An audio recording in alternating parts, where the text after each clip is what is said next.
So in our check-in today, I want you to begin kind of connecting what you're feeling in your body right now with the embodiment of the people that you serve, whether that's in a congregational setting, a chaplaincy setting, a kind of community organizing setting.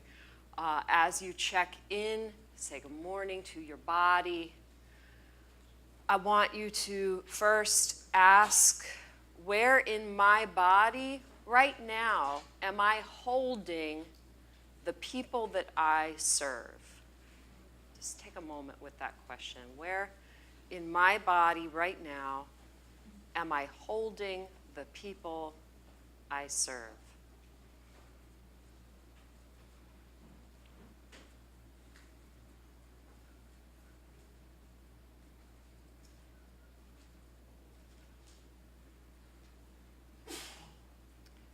Now, if you've been able perhaps to identify some way that you carry this people in you, your awareness, your connection to this people, what does your body teach you in this moment about the people you serve? I want us to allow our bodies to be our teachers. What does your body teach you just right now about the people you serve?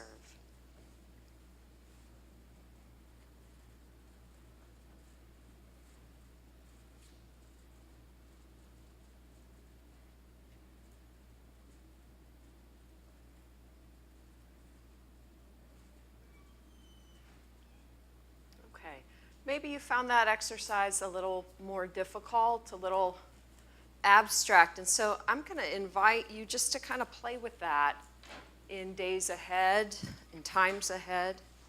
Be open to that felt connectedness in your body and let it teach you perhaps something unexpected, something you didn't previously consciously come to terms with.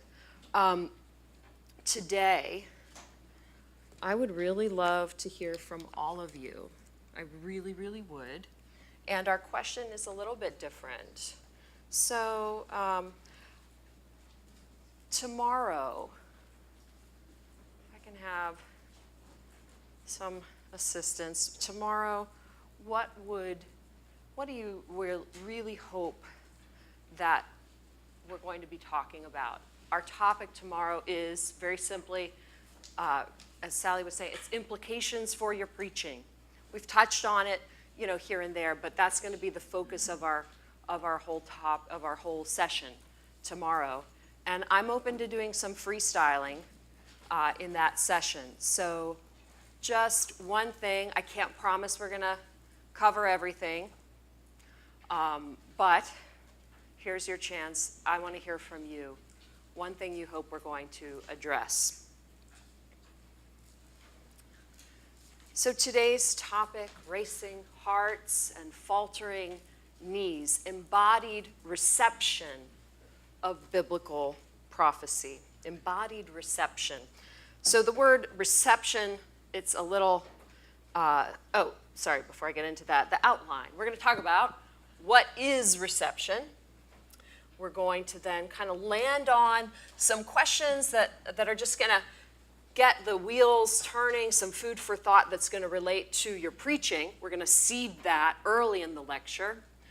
Then we're going to try to break down what we mean by reception into kind of layers of what we see inside the text and what we see in the meeting place of that world in the text and the world outside the text. So I break those into 3 categories. And then we're going to do some case studies from Jonah, Ezekiel, a few different passages where creation is identified as recipient and participant. And then we're going to look at a couple passages that engage in a practice of recruiting the audience into the task of prophetic action and proclamation. And And I should have at the end of this outline. We will then move into some implications of that for your preaching. Okay, so reception, this is kind of an abstract term, and it can mean different things to different folks. So we want to break this down. We'll start with reception as it's sort of classically understood. And from there, we're going to develop a more expansive, surprise understanding that recognizes multiple ways reception involves the body. So I use the term reception with some sort of reservations. For me, it doesn't fully do as, if I just look at its kind of dictionary meanings, it doesn't fully do all the work that I want it to do. But when I think about it etymologically, from the Latin re, cipio, to take again, I have that idea of what happens when you take it up. That's not always going to be in textual form or in a kind of what we think of as a receptive modality. We'll see this as also something very active. But in its classical sense, and when we think of this term reception, we're used to thinking of the recipients of a letter, a prayer, a payment, a gift, right? These are things we receive, health care. And this sounds like a unidirectional flow, one direction, information, intention, currency, goods, services.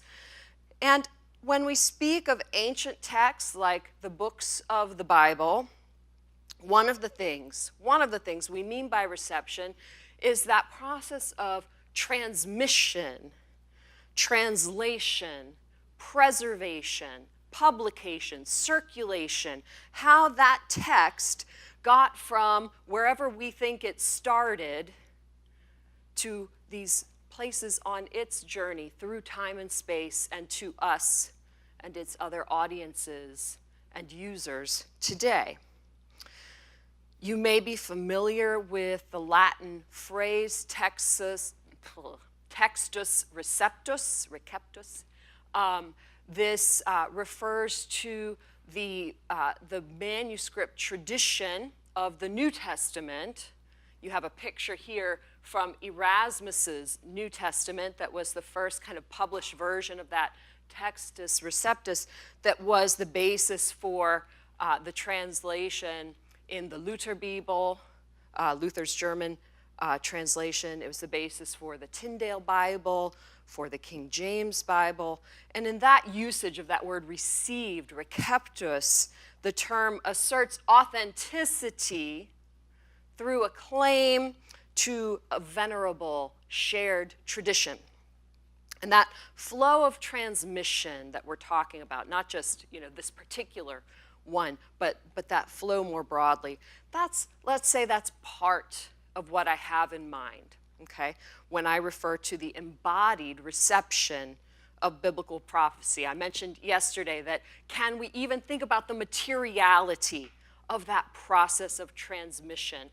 Can we locate it in moments in history, in the hands of people, and recognize that too is an embodied process. But there is a lot more to what I mean by reception and what I want us to be exploring and thinking about today.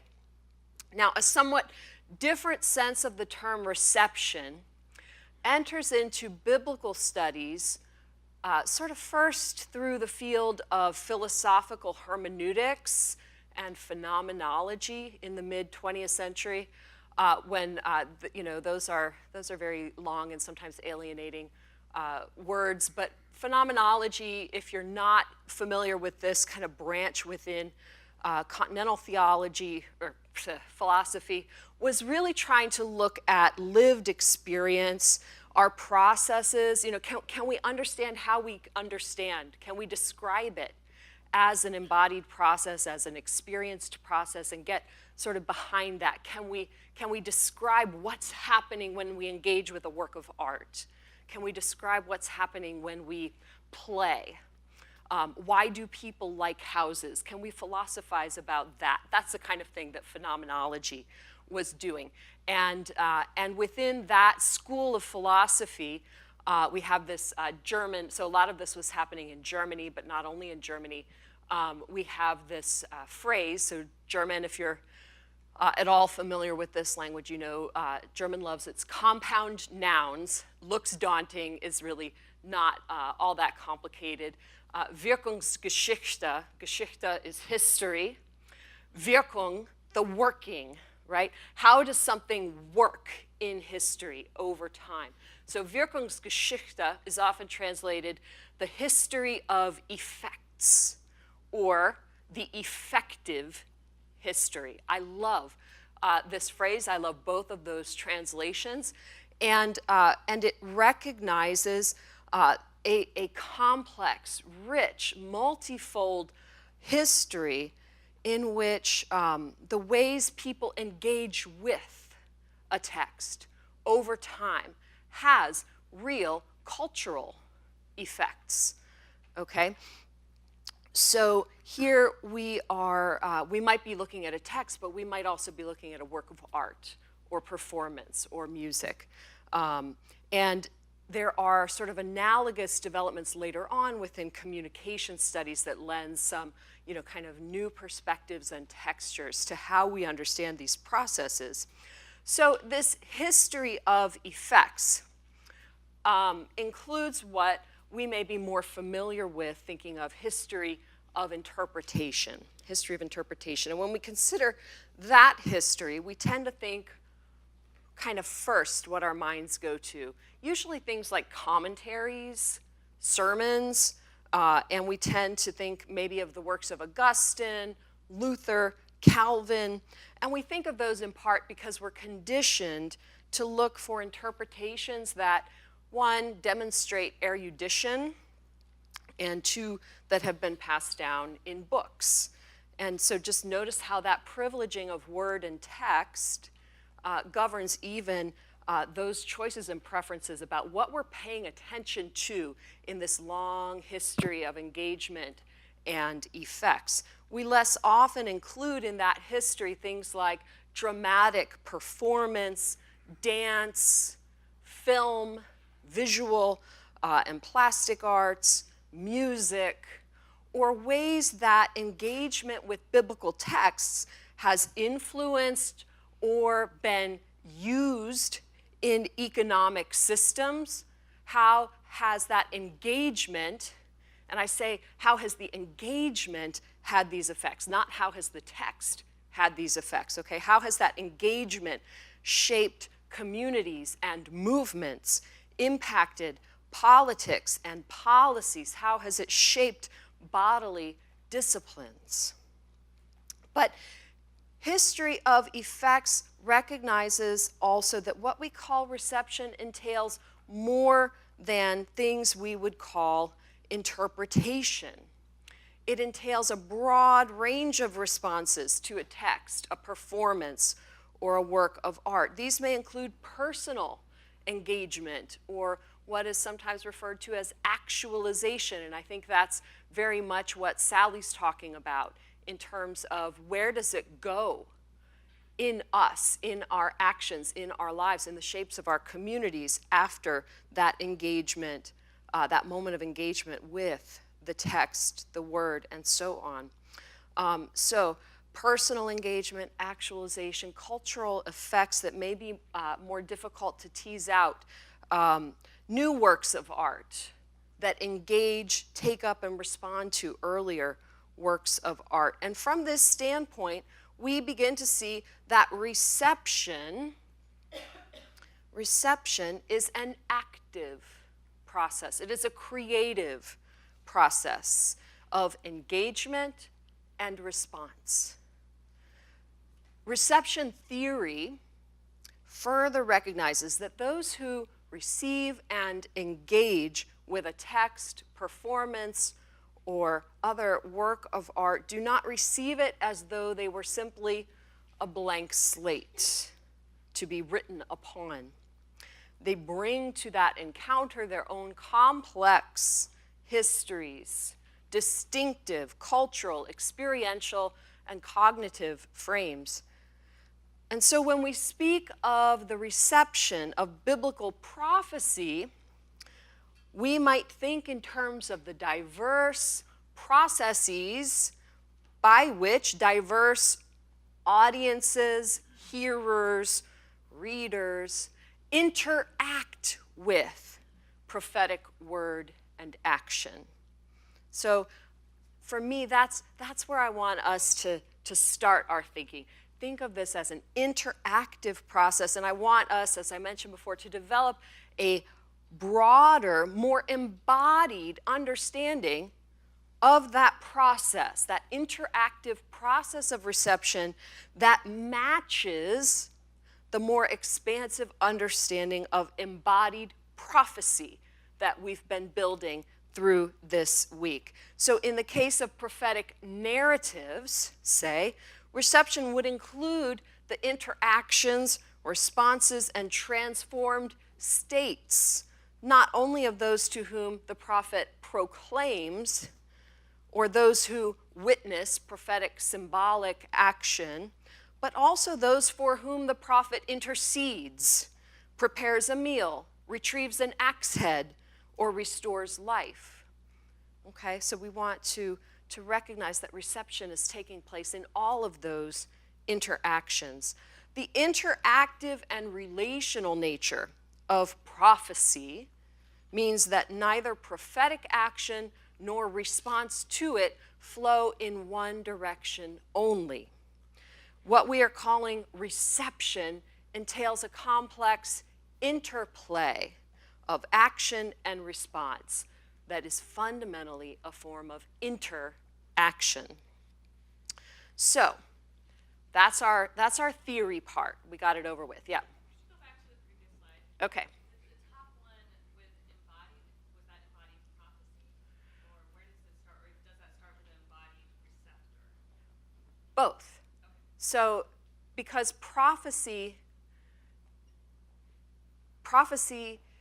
isn't in its own little bubble. It has to, by definition, include already that embodied interaction, so that one of the things we're going to see as we look at kind of the layers, one of the layers of reception is already a part of prophecy itself. So great question, and we'll see how they're folded in together by necessity. Okay.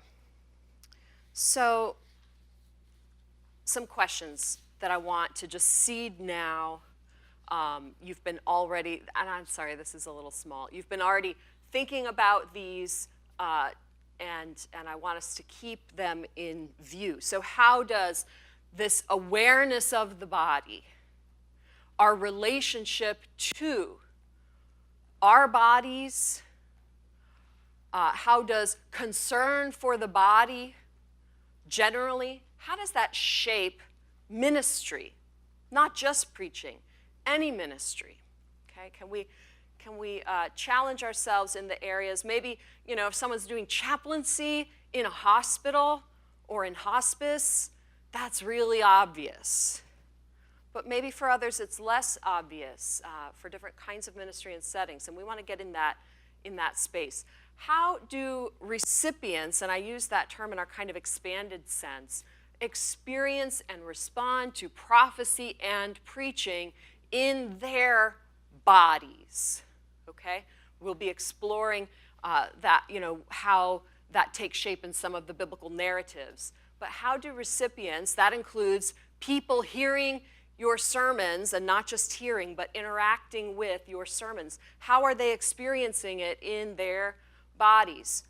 Does awareness of this embodied reception, does it change how we think about prophecy, what it is, what it does? Can we continue to allow that grasp of prophecy to expand and shift so that the body takes its central place, and then does it change our approach to the practice of preaching?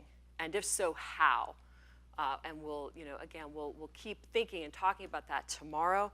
Just want to really explicitly acknowledge these questions. So now there are 3 layers of reception. Jenny's question kind of got us to begin to recognize that there's a few different things going on here. And I'm going to call them, I thought I had to give them names. They're not like very catchy, but I'm going to call them designated, narrated, and then not on this slide, but on the next one, secondary. Designated, narrated, and secondary, just so we've got some categories we can work with if we want. So when I say designated and narrated, these are forms of reception that are taking place in what folks often call the world inside the text. Okay, if you get inside the story, it's right there in the story. Okay, so designated reception is intended audiences, intended effects that are made explicit in the story. They're named or described in biblical prophetic text. That intention might be declared by God, might be declared by an intermediary like the Spirit or the hand or an angel or another prophet, or by the prophet themselves. So simple examples, just so you can get a hook for that. God tells Moses, "Go to Pharaoh and say to him, 'Let my people go.'" So Pharaoh is a designated recipient, right? Letting the people go is sort of a intended effect, or at some point it is. And another example would be God telling Jeremiah, "Prophesy against all the inhabitants of the earth, that the Lord enters judgment with all flesh." So the intended, designated recipient, all the inhabitants of the earth. Designated reception within the narrative frame hasn't happened yet. So this is part of God's intended future. It is a declaration of divine will that enfolds together prophet, people, creation. Narrated reception refers to reception that is portrayed as happening in the text. This includes narrated responses to oral or written prophecy. It also includes prophetic interaction with audiences and participants during or after the performance of an embodied prophecy. So 2 examples of narrated reception we'll be looking at would be in Jonah chapter 3, right? Jonah goes into Nineveh, says 5 words, and next thing you know, everyone's fasting, and they've all changed their clothes, and the king got off his throne, right? That's narrated, embodied reception. Another example would be, we're not going to look at this particular example, but Jeremiah and Pashur. So Pashur hears Jeremiah preaching, and his response is to put Jeremiah in stocks. That's an example also of narrated reception. It's not always positive. Always important for the preacher to keep Jeremiah in mind. Reception is not always friendly. It doesn't always feel good, okay? But there it is. Following God's will isn't always going to reward us in physical comforts. So often, one of the things we're going to see is that both that designated and narrated reception, they're going to be there in the same story. It might start with a voicing of God's intention for what the prophet will do, and then the narrative follows, and then we'll see that they can be interwoven, and we'll want to think about what that means. We'll see that, for example, in the story of Ezekiel in the valley of the dry bones. As we move outside that world in the text, we find ourselves here in the world outside the text.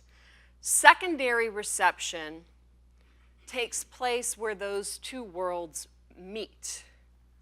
Where those 2 worlds meet, the inside and the outside. And that meeting place is vast. It stretches through thousands of years and all across the globe. Secondary reception of biblical prophecy occurs when people, ancient, modern, or in between, read, hear, perform, interpret, actualize, and engage biblical prophetic texts. It also occurs when people read, hear, experience, and interact with literature, sermons, performances, art, or other cultural forms and effects that are themselves also forms of reception. You can see it begins to, the layers, it's like geological sedimentation, and then those transform, right, into something new, something else. So this is complex, how these layers interact also with each other. And we want to recognize that preaching is formed at a site of engagement with this vast history of effects, bringing modern contexts and audiences into interaction and relationship with ancient ones, but also with each other. I mentioned earlier that designated and narrated reception can kind of alternate with, flow into one another. As preachers, we want to always consider the complex relationship between designated, narrated, and secondary reception. We are ourselves doing that creative work of reception, and to make it more complicated still, we are inviting others to take it up again and do the same. We talked yesterday about the bridging of divine and human realities. We see here that bridging in the processes of reception. And it is also, we see a bridging of intention and action, performer and audience, author and reader, ancient and modern contexts. It is a bridging also of audiences, responses, and effects. So the modern audience doesn't replace an ancient audience. They're both present, and they interact with one another. The modern audience is building on, maybe identifying or disidentifying with recipients that we find in the narratives or out in front of them in history, receiving and responding to their experiences, actions, and more. I think of what Gerald's doing in the workshops on past preaching, future preaching. This is absolutely what we're talking about here. So let's look at some case studies. So we can get out of the abstract here. That's a hard place to stay. I want us to start with a simple narrative example of embodied reception. So you know this story well. God commands Jonah to go to Nineveh, that great city, and proclaim against it, cry out against it. Jonah's own experience as a prophet who is bodily swallowed, transported, and vomited, literally in Hebrew, vomited back up by a fish en route to his commission.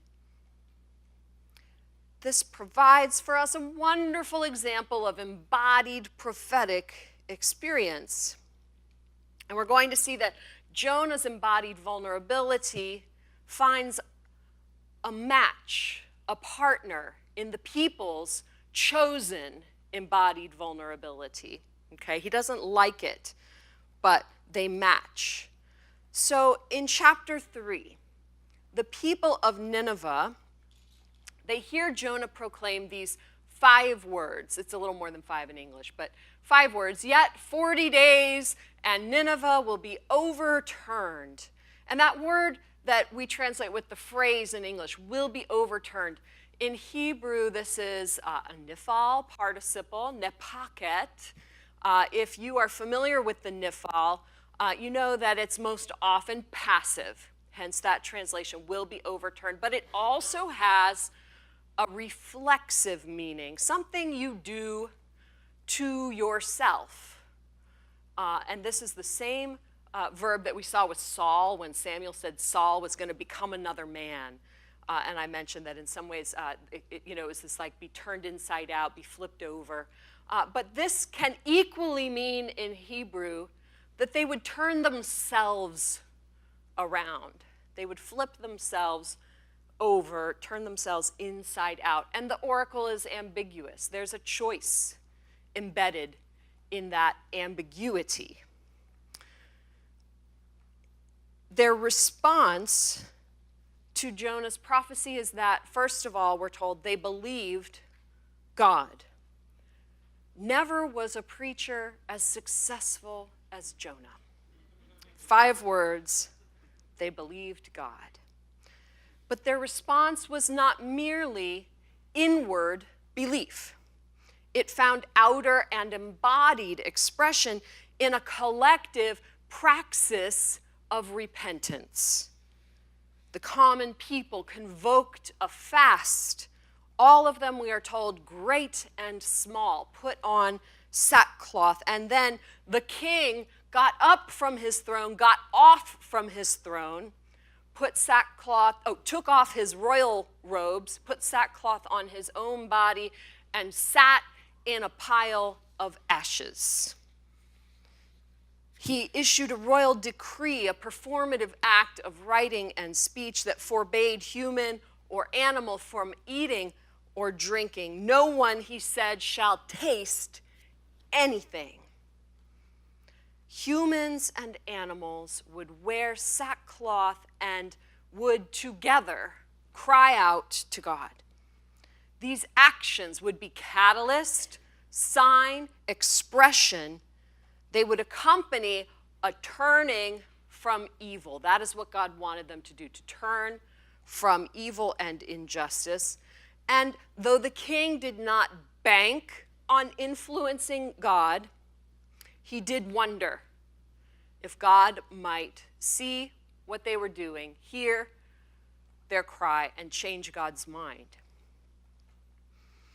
And we're told God did see their actions. God saw their turning, and God changed God's mind about the destruction God had planned. And in this narrative, that vulnerability we found in the story of Jonah's being swallowed, carried, vomited, found a correlate and a response in the people's embodied response. Abstaining from food and water emphasized their mortality, their dependence and interdependence. It performed before God a surrendering of exploitative power and willfulness. The coarse and simple cloth of mourning replaced their regular clothing, whether that was utilitarian for their purposes, whether it was designed to ornament and project their status. The king's inclusion of animals in the practices of collective humbling signaled a recognition that the future fate of the people and its livestock were bound up together in an unequal symbiosis. God's response revealed that interaction and reception extend beyond the human realm. God participates also. The bridging of divine and human continues in the interactive unfolding of embodied reception, an embodied reception that includes God, divine responsiveness. We see that it expands also into the realm of non-human creation. Ultimately, God's regard for the cattle of Nineveh, that's the last word in the book.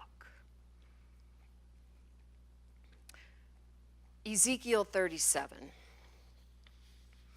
Ezekiel is told, prophesy to the bones, to these bones, and say to them, O dry bones, hear the word of the Lord. Thus says the Lord to these bones, I will cause breath to enter into you, and you shall live. I will lay sinews upon you.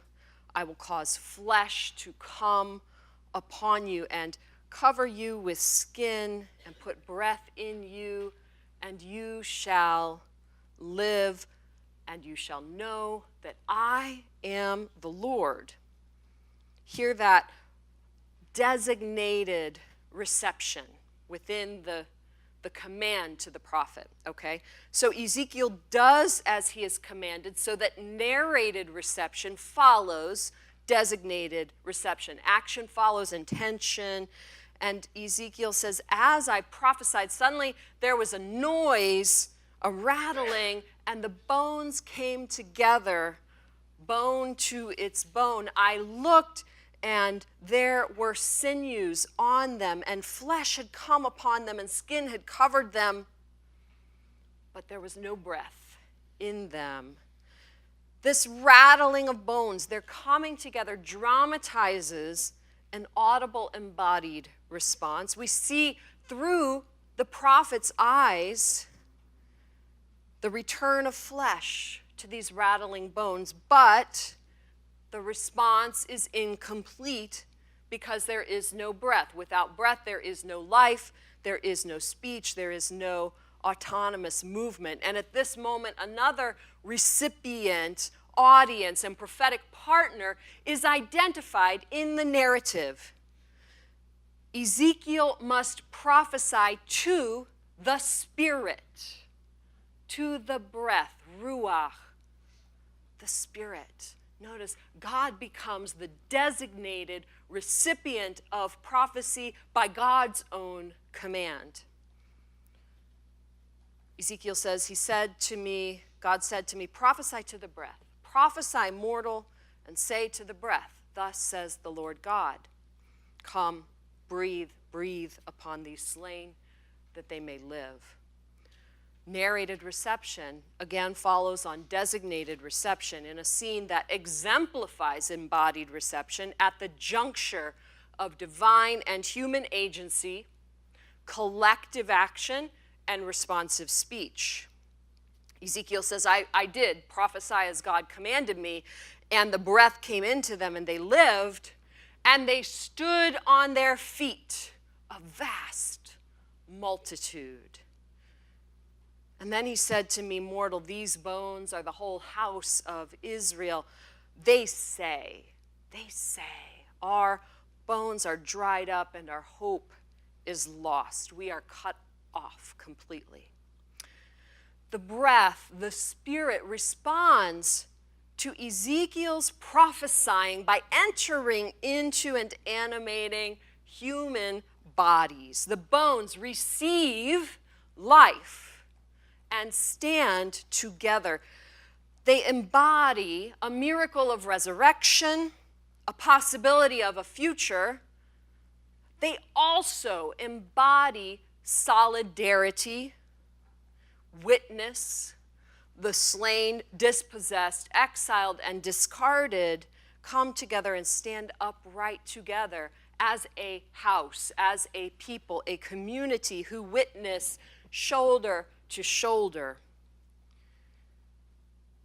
The dynamic interaction in this passage between God and people, spirit and bones, mediated by the prophet, it continues as God responds to their cry by commanding the prophet to prophesy once more, offering promise and guarantee for their return from captivity. And in verse 14, at the end of this pericope, God asserts the synergy of divine word and action. I have spoken, and I will act. One of the things I want to highlight in this narrative, in addition to this dynamic interplay, is that Ezekiel models for us that we, as preachers, ministers, we know our limitations. Ezekiel doesn't know the answer to God's question, can these bones live? I don't know, God. Only you know. Ezekiel knows that he can't make a pile of bones into a living being. Only God's breath can do that. As preacher, we can see, we can diagnose the state of our people, and we're called, yes, to mediate God's care to and for them. We are called to recruit them into God's saving work. We'll talk about that in a minute, but sometimes we have to remind ourselves and God that it's still God's job to do the saving.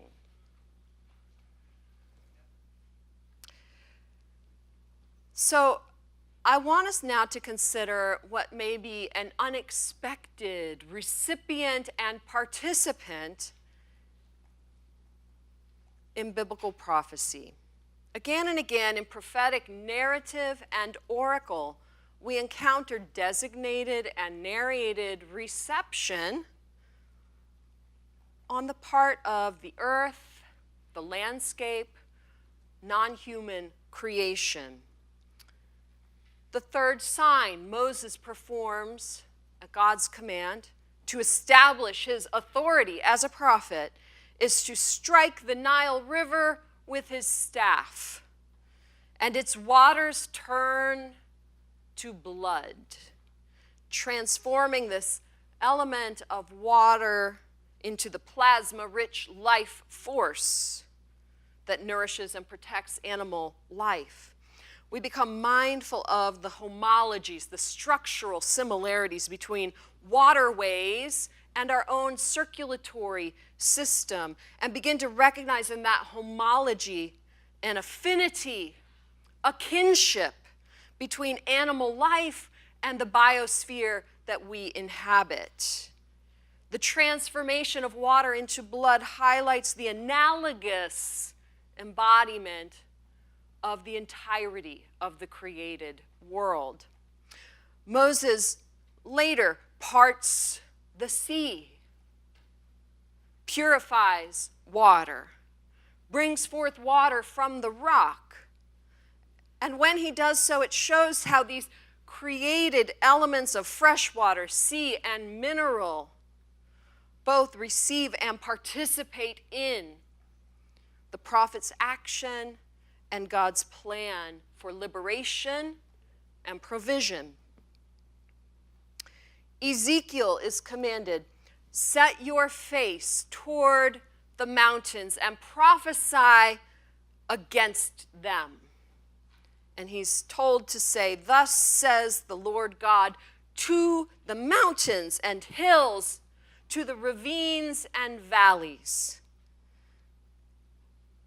He's told to hold hill and valley responsible for the actions of their inhabitants.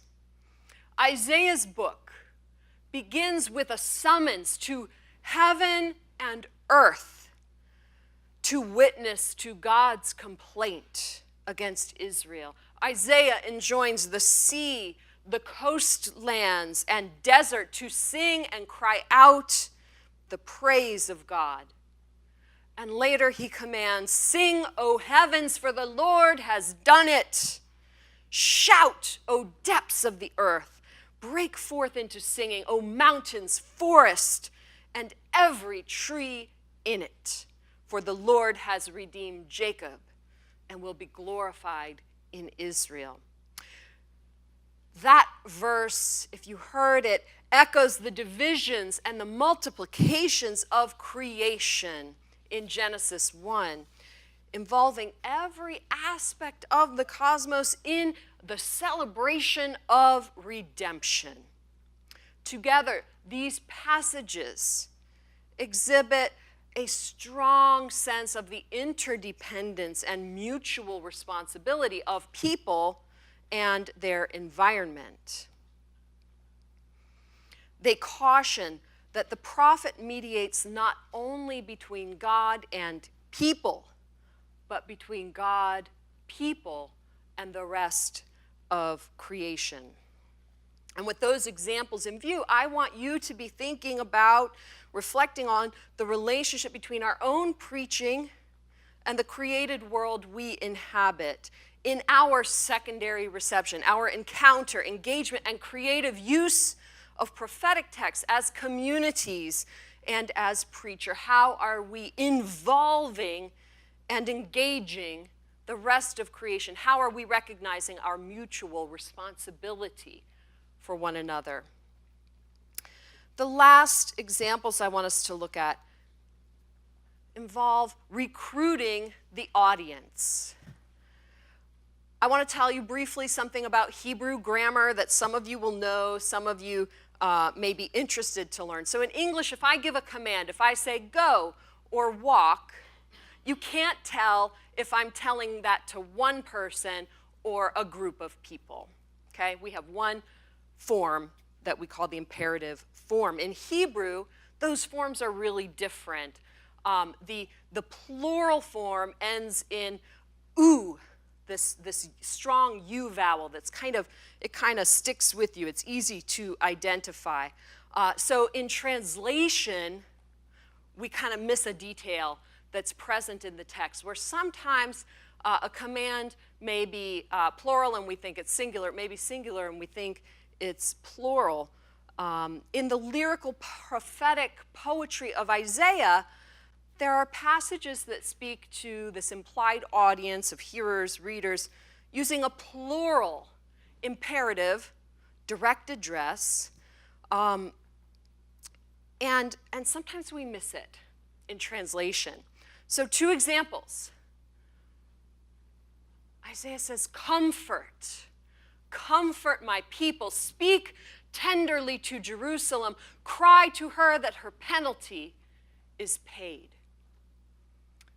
In chapter 35, in the midst of this beautiful poem, strengthen weak hands, make firm feeble knees, say to those of a fearful heart, be strong and do not fear. Here is your God. For years, when I would hear that, comfort my people, I thought it was a noun. There's another translation issue. Comfort, like I'm saying to you, have comfort. No, it's a command. It's a plural command. You guys, all of you, your job is to comfort the people. Your job is to speak and cry out the good news. Strengthen weak hands, make firm feeble knees. Say to those who are fearful of heart. Each one of those is a plural command. You guys, all of you, that's your job. Isaiah, as prophet, is commissioning Isaiah's audience to do this prophetic work. This, to me, goes straight to what Shauna's been doing in her workshops on collaborative preaching. What does it mean to recruit the congregation, to enlist the congregation, to recognize their gifts and capacities and their calling from God to share in this work that you do?